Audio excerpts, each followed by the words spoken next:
Assalamu alaikum. Hello, first year students. Welcome to Legend College. I am Sundar Khan, your lecturer for English. I am Sundar Khan, your lecturer for the course of poetry. This is our first lecture. Okay, in this lecture we will discuss how to analyse poetry.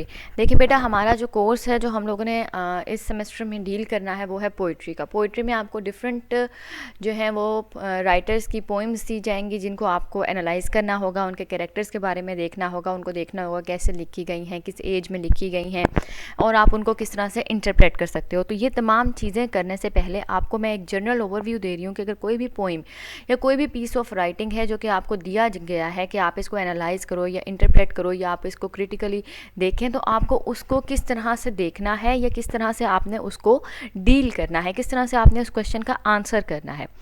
First जो चीज़ इस lecture में हम लोग discuss करेंगे वो यही है कि how to analyse a poetry या how to analyse a piece of writing और how to analyse a piece of, you can say, आप कह सकते हैं कि पोइट्री. ठीक है, क्योंकि हमने पोइट्री को फोकस करना है तो इसमें हमारा यही है कि हम पोइट्री को किस तरह से डील करेंगे. सबसे पहले ये है कि हम लोग स्टार्टिंग किस तरह से करेंगे. ठीक है, हम लोग यानी कि अगर हमें एक पोइम दी गई है तो हमने उसका स्टार्ट कैसे लेना है, हमने उसको किस तरह से आंसर करना है या एनालाइज करना है या उसको हमने किस तरह से पैराफ्रेज करना है, इंटरप्रेट करना है, हमने ये तमाम काम जो हैं वो किस तरह से करने हैं. जब हम लोग बिगिन करेंगे अपनी एक पीस ऑफ राइटिंग हमें दिया गया है फॉर पोइट्री, अगर हमें एक पोइट्री किया यानी कि एक पोइम हमें दी गई है तो हम लोग किस तरह से करेंगे. हम लोग सबसे पहले लेंगे, स्टार्टिंग हमारी होगी, हम लोग जब बिगनिंग करेंगे अपने इस क्वेश्चन को आंसर करने की तो वो इस तरह से होगी कि हमने जो पोइम हमें दी गई है हमने उसको पूरी कंप्लीट पोइम हमने रीड करनी है एट लीस्ट ट्वाइस. मैंने यहाँ पे इसलिए लिखा है कि आप लोग देखें, अगर तो आप लोग घर में हैं या हम लोग लेक्चर ले रहे हैं तो उस टाइम तो आप लोग मल्टीपल रीडिंग्स दे सकते हो किसी भी पोइम को. लेकिन अगर आप लोगों को क्वेश्चन दिया गया है एग्जामिनेशन हॉल में और आपने उस क्वेश्चन का आंसर करना है तो एटलीस्ट उस टाइम भी जो लाइंस आपको दी गई हैं या अगर कोई पूरी पोइम आपको दी गई है तो उसको आप लोगों ने ट्वाइस रीडिंग ज़रूर देनी है. ठीक है ना. फिर उसके बाद क्या होगा, जो हमारा नेक्स्ट काम होगा रीडिंग के बाद हमारा, जब हम रीड कर रहे हैं तो हम लोगों ने इस चीज़ पे फोकस करना है कि हमारा फोकस होगा इंडिविजुअल वर्ड्स के मीनिंग्स के ऊपर. ठीक है ना, यानी कि हर वर्ड का मीनिंग हमें आना चाहिए. जो चीज़ हम रीड कर रहे हैं हमें वो पूरी तरह से कम्प्लीटली जो भी वर्ड टू वर्ड मीनिंग होते हैं वो हमें आने चाहिए. जब तक हमें वर्ड टू वर्ड मीनिंग ही नहीं आएंगे या जिन वर्ड्स को हम रीडिंग दे रहे हैं हमें वो समझ ही नहीं आ रहे तो हम लोग उसका नेक्स्ट क्या काम कर सकते हैं, कुछ भी नहीं. इसलिए आप लोगों का जो फोकस होगा रीडिंग करते हुए वो होगा इंडिविजुअल वर्ड्स के मीनिंग यानी कि लिटरल मीनिंग्स के ऊपर आपका फोकस होगा. जब आप लोग एक पोएम को रीड कर रहे हैं या आपको कुछ लाइंस अगर दी गई हैं, अगर आप उनको भी रीड कर रहे हो तो उनको भी रीड करते हुए जो आपका फोकस होना चाहिए वो इसी चीज़ पर होना चाहिए कि आपको हर वर्ड का मीनिंग जो है वो समझ आए. देन आपको पता होना चाहिए कि जो चीज़ आपने रीड की है इसमें कौन कौन सी थीम्स हैं. ठीक है ना, आपको पता है पोइम है या कोई भी लिटरेरी पीस ऑफ राइटिंग है तो उसके अंदर अक्सर मतलब अगर हम क्रिटिकल अप्रिसिएशन को छोड़ दें या अगर हम लोग प्रोज वगैरह को छोड़ दें तो हम लोग जब नॉवेल्स, ड्रामास, शॉर्ट स्टोरीज़ या पोइट्री पढ़ते हैं तो उसके अंदर थीम्स जो होती हैं वो मस्ट होती हैं. हर पीस ऑफ राइटिंग के अंदर इस तरह से जो भी होते हैं वो उसके अंदर थीम्स जो होती हैं वो लाजमी होती हैं. तो आप लोगों ने यही देखना है कि जो चीज़ आपने रीड की है, जो लाइन्स आपने रीड की हैं उसके अंदर आपको कौन कौन सी थीम्स जो हैं वो नज़र आ रही हैं या मिल रही हैं. देन आप देखोगे टाइटल जो है वो बहुत ज़्यादा इंपॉर्टेंट होता है आपकी अंडरस्टैंडिंग के लिए, चाहे वो पोइम है, चाहे वो नॉवल है, चाहे वो ड्रामा है, वट एवर इट इज़. लेकिन क्योंकि हम पोइट्री से डील कर रहे हैं तो पोइट्री में आपको यही बताऊंगी कि पोइम जब आप कोई रीड करते हो, जिस तरह की भी पोइम हो, टाइटल आप जो रीड कर रहे हो तो वो बहुत इंपॉर्टेंट होता है ये बताने के लिए कि आपकी पोइम किस तरह की है. टोन देखेंगे हम लोग कि जिस टोन में मतलब कि किस तरह से आपको जो राइटिंग जो आपको पोइम दी गई है, क्या वो हैप्पीनेस में लिखी गई है, क्या वो मेलनकली है, क्या वो आप देखें कि कोई आप मतलब आप कह सकते हो कि जिस तरह से एलेगोरिकल है वैसी है, किस तरह की पोइम है, क्या रिलीजियस है, किस तरह की टोन में वो पोइम लिखी गई है. अक्सर तो आपने पढ़े हुए हैं, आपको पता है कि अगर आपको किसी की डेथ के ऊपर लिखी जाती है पोइम्स जो होती हैं वो हैप्पीनेस के ऊपर लिखी जाती हैं. आपने देखा है कि आप, क्योंकि आप फर्स्ट टाइम तो पढ़ नहीं रहे पोइट्री, आपको पता है कि आपने हिस्ट्री पढ़ी हुई है इंग्लिश लिटरेचर की, तो मैरिजेस सॉन्ग्स भी जो होते थे वो भी in the form of poetry ही होते थे. तो आपको देखना होगा कि जो चीज़ आप रीड कर रहे हो उसकी टोन क्या है. देन हम फोकस करेंगे स्ट्रक्चर के ऊपर कि स्ट्रक्चर क्या है हमारी पोएम का, जिस चीज़ पोएम को या जिन लाइंस को हम रीड कर रहे हैं उनका स्ट्रक्चर क्या है, वो किस तरह से जो है वो कंपोज की गई हैं. लास्ट में हमारा फोकस होगा साउंड के ऊपर एंड रिदम के ऊपर, कि साउंड्स किस तरह से, यानी कि हम किस तरह से उस चीज़ को बोलेंगे और वो हमें इजीली या किसी के लिए भी समझना जो है वो इजी हो जाएगा, या कौन कौन से साउंड्स प्रोड्यूस हो रहे हैं जब आप उसे रीड करते हो, और उसके बाद रिदम, कि किस तरह का जो रिदम है वो क्रिएट कर रहा है आपका जो पोएट है वो। अच्छा जी, उसके बाद ना इसमें एक important cheese sound and rhythm के बाद जो है वो लैंग्वेज एंड इमेजरी भी है। लैंग्वेज और इमेजरी का मतलब ये है कि कौन सी लैंग्वेज यूज़ की गई है, मॉडर्न लैंग्वेज है, एंशियंट लैंग्वेज है, ओल्ड लैंग्वेज है, कौन सी जो लैंग्वेज है वो यूज़ की गई है, किस तरह के वर्ड्स जो हैं वो आपको रीड करते ही पता चल जाएगा कि ये कौन सी लैंग्वेज है, कौन से वर्ड्स हैं, कौन सी इंग्लिश लैंग्वेज यूज़ की गई है, मॉडर्न है या ओल्ड है, जोन से भी है आपको ये भी पता लग जाएगा। और जब आप रीड करोगे और आपको सब बातें समझ आ रही होंगी तो आपको इमेजरी का भी पता लग जाएगा कि कौन कौन सी इमेजरी जो है वो इस पोएम के अंदर या जो लाइंस आपको दी गई हैं इन लाइंस में यूज़ की गई है। नेक्स्ट जो हमारा फोकस होगा वो वही चीज़ें जो मैंने आगे पहले डिस्कस की हैं, अब हम डिटेल में देखेंगे। कि सबसे पहले मैंने आपसे कहा था कि हमें जो भी पोएम दी गई है हमने उसे एटलीस्ट ट्वाइस रीडिंग देनी है। ट्वाइस रीडिंग इस सूरत में देंगे जब हमें पता है कि हम पेपर में बैठे हैं और हमने इसे सॉल्व करना है। तो सारी बात आपको फुल कंप्लीट पोएम तो नहीं आएगी, आपको कुछ लाइन्स आएंगी, ठीक है। तो आपने उसको एटलीस्ट ट्वाइस रीड करना है। लेकिन अगर आप पेपर में नहीं हो, आप लेक्चर में हो, आप घर पर हैं, तो आप उसको मल्टीपल टाइम्स जो है वो रीड करेंगे। जो भी आपके पास पोइम है या लाइंस हैं आप उसको मल्टीपल रीडिंग देंगे।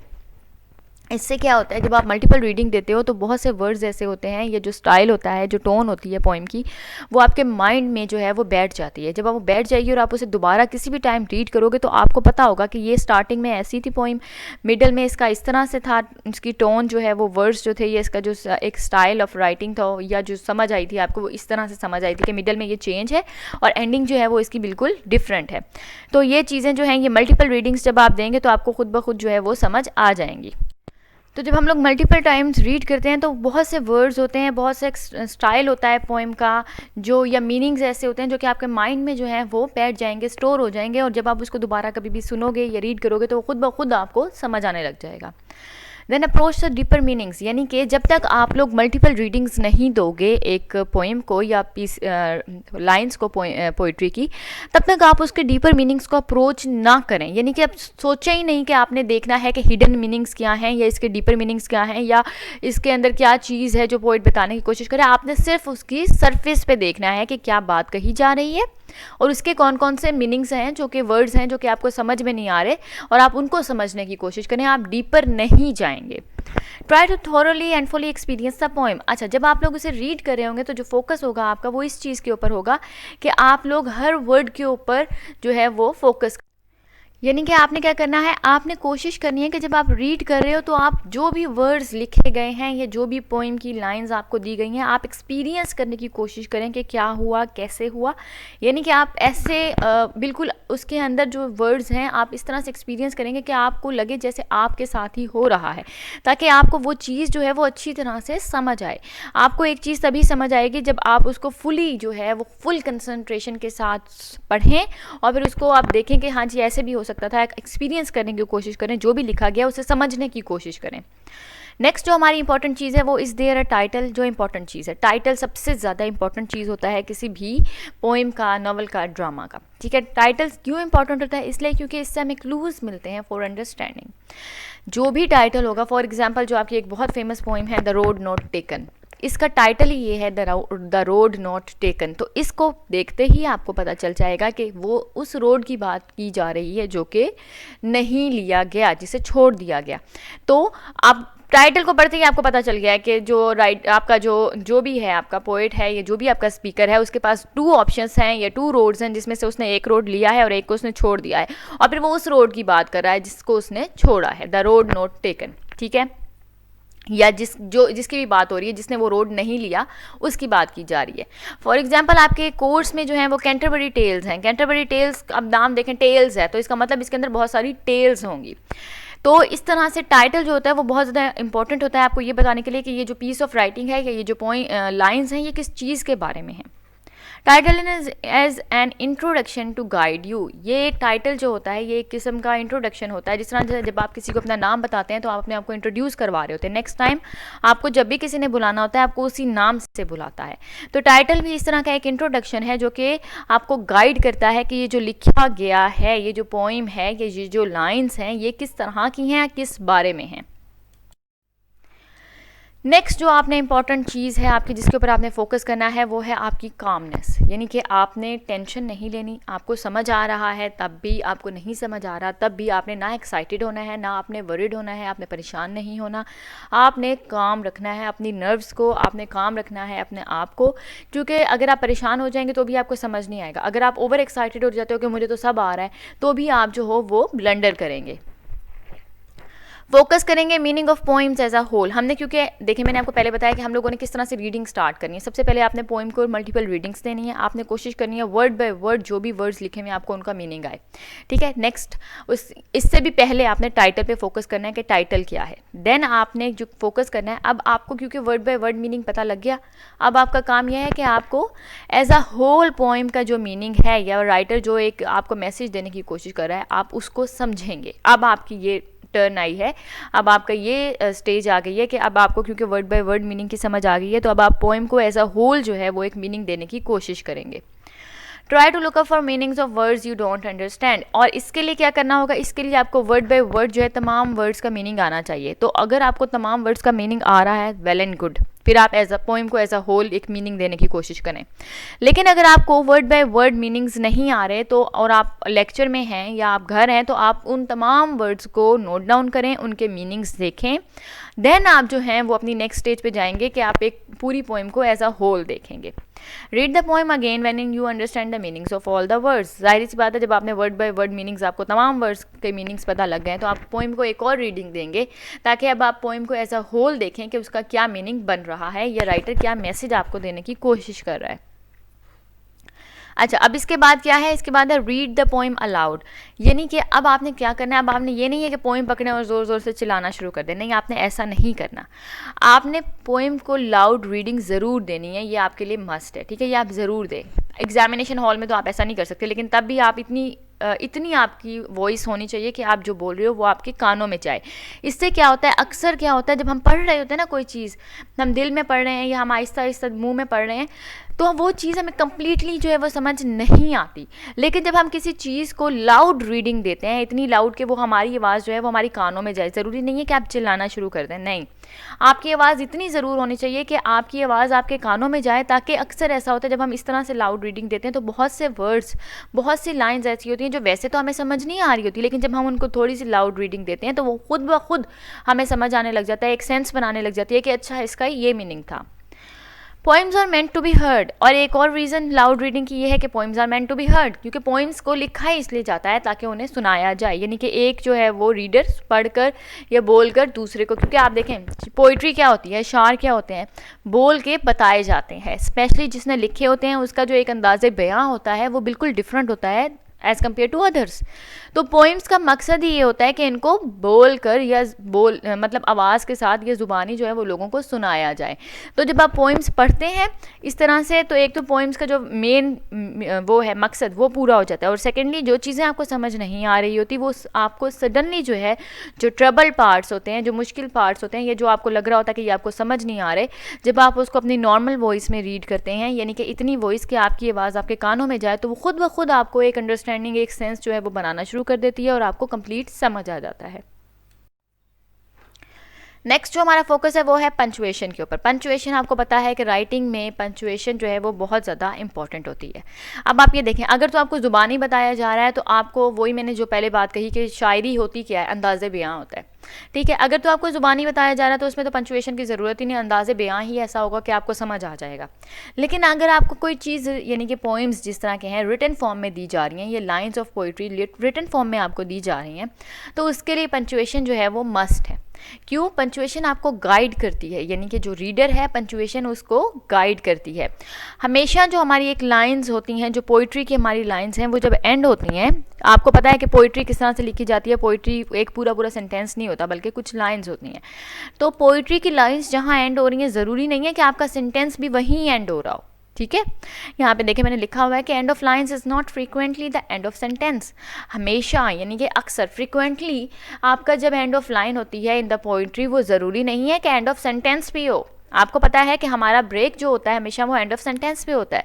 अगर हम एंड ऑफ लाइन के ऊपर ब्रेक करते हैं तो इससे क्या होता है, इससे आपका जो है एक, आप कह सकते हो एबनॉर्मेलिटी पैदा हो जाती है। सेंटेंसेस जो हैं, ये जो लाइंस थी आपकी पोइट्री की, वो एक ब्रोकन साउंड प्रोड्यूस करती हैं। देखें ना, if you stop at the line and it will sound broken, यानी कि अगर आप जो हो, ये सेंटेंस आपका यहाँ से स्टार्ट हो रहा है पोइट्री का और यहाँ पे वो एंड हो रहा है, और आप जो हो इसको जब यहाँ से यहाँ तक जाते हो, आप यहाँ पे एंड स्टॉप करते हो, पॉज करते हो तो, और नेक्स्ट लाइन बोलते हो, तो क्या होगा, ये सेंटेंसेस जो हैं एक रिदम जो इनका होना चाहिए, जो एक इसके अंदर एक, आप कह सकते हो एक जो एक इसकी टोन जो होती है वो कंप्लीट होती है, वो नहीं होती कंप्लीट। वो टोन जो है, जो एक रिदम होता है, वो ब्रोक हो जाता है, यहाँ पे ब्रेक हो जाएगा आपका रिदम जो है। और जब आप यहाँ से दोबारा से स्टार्ट करेंगे तो वो एक अजीब सा, एबनॉर्मल सा लगेगा सेंटेंस जो आप बोल रहे हो।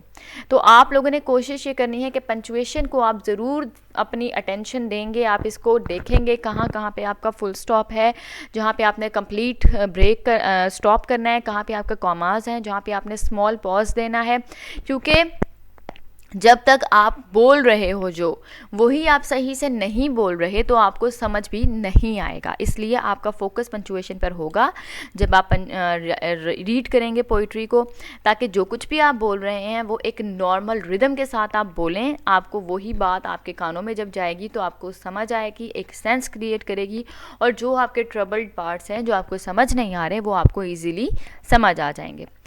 Only stopping at the full stop और comma will give it a conversational tone। conversational tone का मतलब ये है जिस तरह की बातें करते हैं एक दूसरे के साथ, ठीक है ना, यानी कि एक कंप्लीट बात, एक पूरा सेंटेंस बोलना।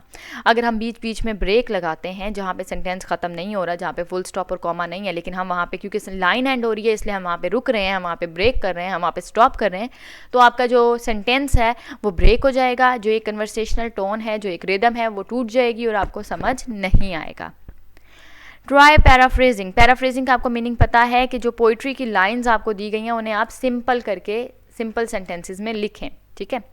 ये देखें जी, write in your own words what the poet is saying in each line, यानी कि आपको डिफरेंट लाइंस जो हैं पोइट्री की, अगर पोइम पूरी दी गई है तब भी, अगर आपको कुछ लाइंस दी गई हैं तब भी, आपने रीडिंग करने के बाद और उसको अंडरस्टैंड करने के बाद क्या करना है, आपने कोशिश करनी है कि आप उन तमाम लाइंस को सिंपल वर्डिंग में पैराफ्रेज करके ये कोशिश करें लिखने की कि पोएट असल में एक एक लाइन में या एक एक सेंटेंस में क्या कहने की कोशिश कर रहा है।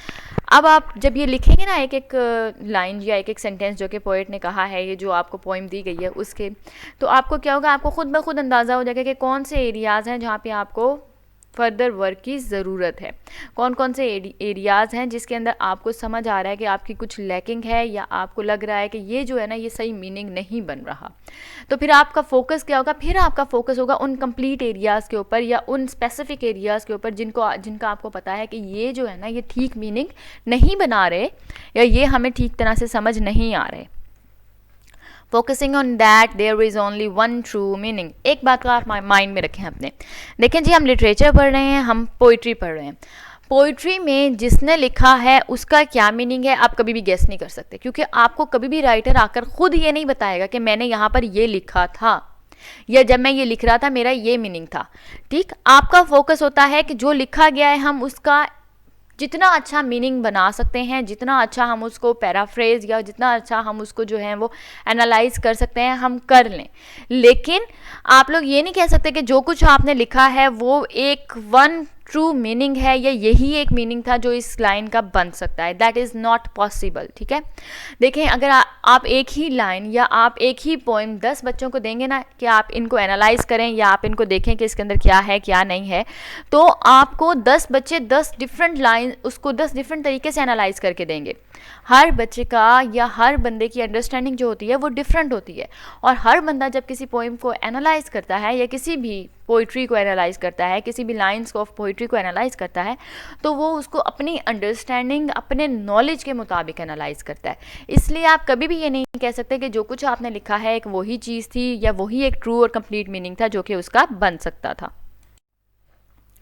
Who is the speaker, the most important thing. जब आप लोग पोइट्री पढ़ रहे हो, जब आप पोइट्री रीड कर रहे हो, जब आप देख रहे हो कि क्या चीज़ इंपॉर्टेंट है, क्या चीज़ इंपॉर्टेंट नहीं है, तो आपने जिस चीज़ पे फोकस करना है उनमें से एक इम्पॉर्टेंट चीज़ यही है कि आपको ये पता होना चाहिए कि आपका स्पीकर कौन है।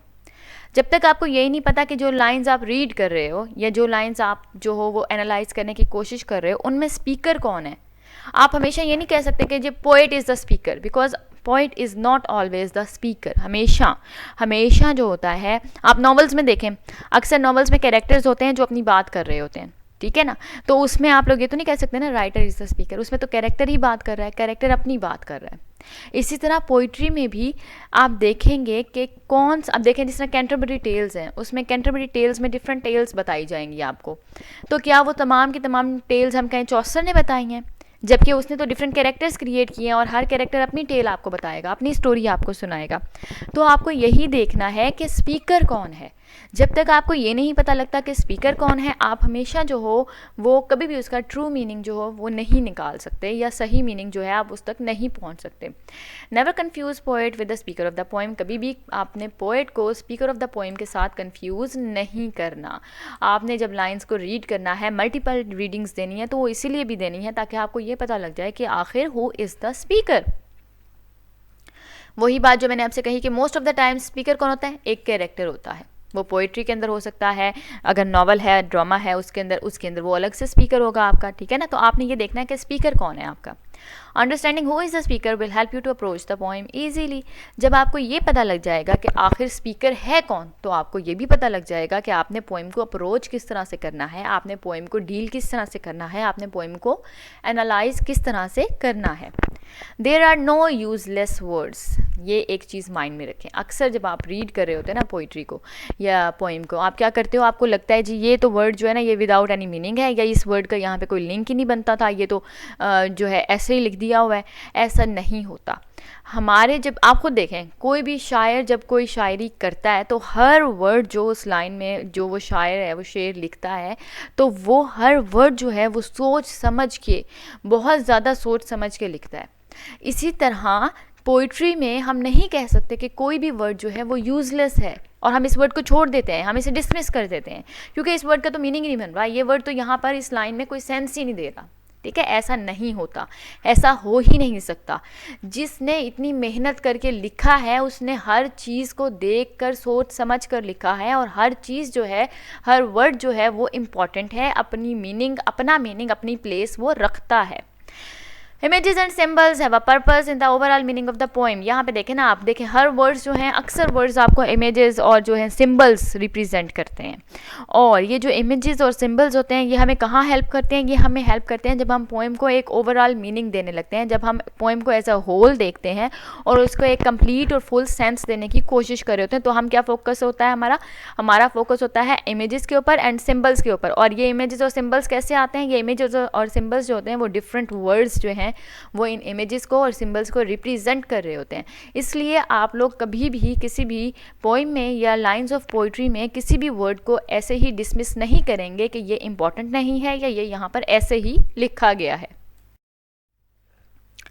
ओके, डेफिनेटिव रीडिंग जो है ये, इसके अंदर हम लोग ये डिस्कस करेंगे कि आपने अक्सर आप लोग देखें, आपने बहुत से नॉवेल्स पढ़े होंगे, ड्रामास पढ़े होंगे, या आपने बहुत से ड्रामास टीवी पर भी अगर देखे हैं, तो इसमें क्या होता है कि आपको एक ओपन एंड दिखाया जाता है कि आपको नहीं पता लग रहा होता है कि एंड में जो है वो जो आपका हीरो था या वो जो आपकी हीरोइन थी वो कहाँ गए, या अगर वो गए भी हैं या तो उनके साथ क्या हुआ। एक ओपन एंड आपके लिए छोड़ दिया जाता है। कंप्लीट एंडिंग, एक कंप्लीट क्लोजर जो होता है अपनी स्टोरी को, वो नहीं दिया जाता, बल्कि एक ओपन एंड जो है वो आपके सामने रख दिया जाता है। आपको नहीं पता होता कि इसका एंड जो है वो क्या हुआ।